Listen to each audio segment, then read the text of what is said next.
What's going on, everybody? It is Bucky and welcome to your 11th C tutorial.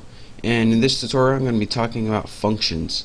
Now what a function is, just a quick background, it's pretty much a process that's outside your main function right here. This main function, all of this is a function. That's what we've been working with so far. But now we want to build something else that you're going to be able to use in main. So it's easier just to show you guys. So the first thing that you do when you build a function is you have to make a prototype. Now what a prototype kind of does is tell your computer, alright, I'm going to be building something and you're not going to know what it is, but I just want to let you know to be ready for it. So when it comes along, you're not going to get confused. So that's what we got to do right now. And to do the prototype, we have to do this. The first thing we have to type is what kind of data it's going to return to us. So we're going to be solving a question and the answer is going to be an integer. In this case we're going to be finding an area. It's going to be giving us the two numbers and we're going to be calculating area. So when it spits out the answer of the area, it's going to be an integer. So whatever you're returning, it's going to be right here. If we had a function that found your name and spit out letters, then it would be like char or string or something like that. But since we're spitting out a number, it's going to be integer. The next thing that you do when you make a function is give your name a function just like you named a variable or anything else. Name it something easy to remember. I'm going to name mine find area. And the next thing you do, and the last thing when prototyping a function, is you have two parameters. In your parameters, you have to write what sorry, I got whooping cough. In your parameters of your function, you have to write what information do you need to solve this problem. And since this function is find area, the formula for area is any two numbers. You need to do a number times a number. So since we're doing that, we need two integers to work with. So to tell our prototype this, just type int x and int y. So right now we're going to be solving for an integer.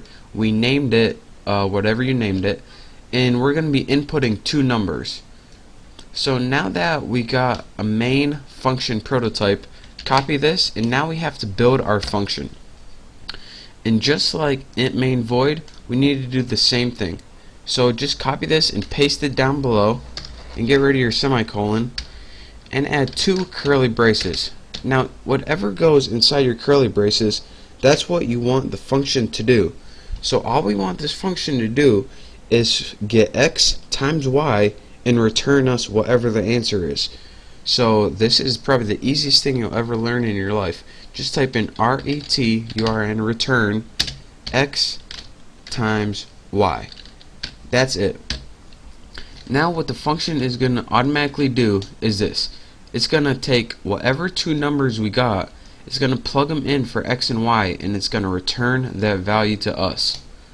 So let's go ahead, and we're done building the function, we're done prototyping it.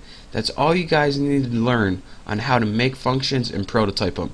You can have as many instructions in here as you want.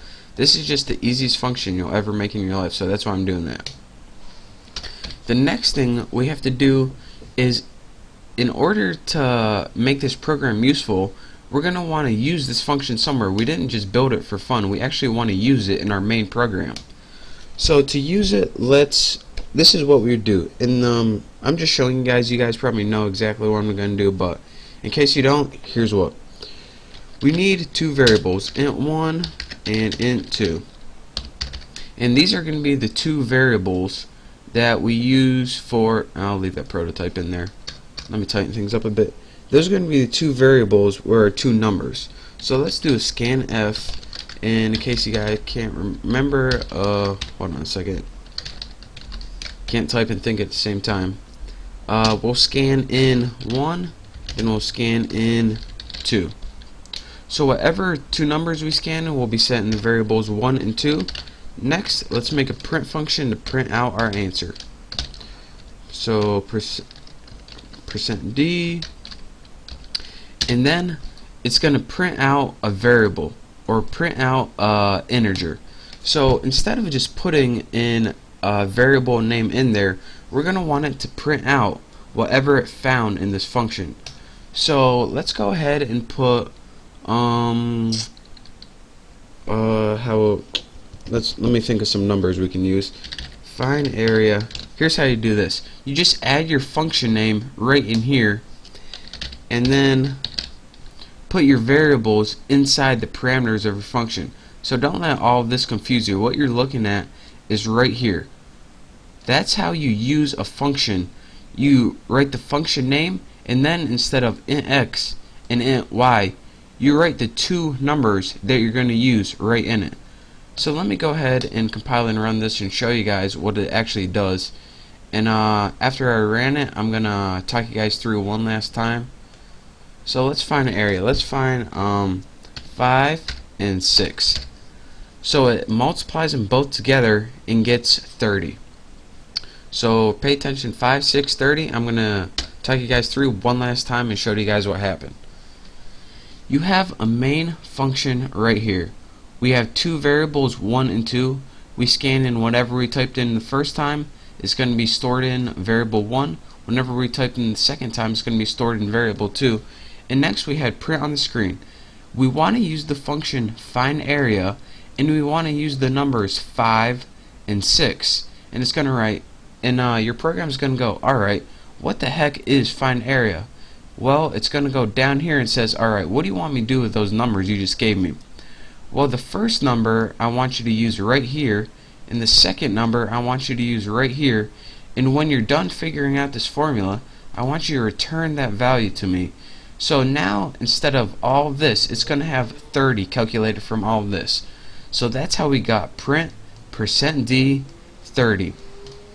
And what prototyping does, if you're wondering what this is, the first thing your computer does is go through your main function. It doesn't look at this first.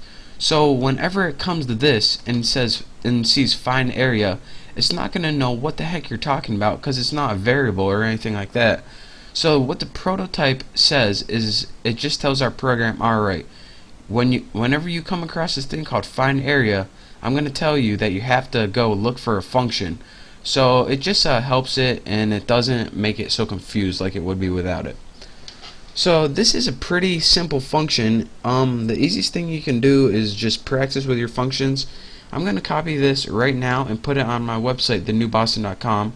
So if you want to use this right here, you can go to my website, thenewboston.com, and copy it right in. And that is your introduction to functions. I hope you guys learned something.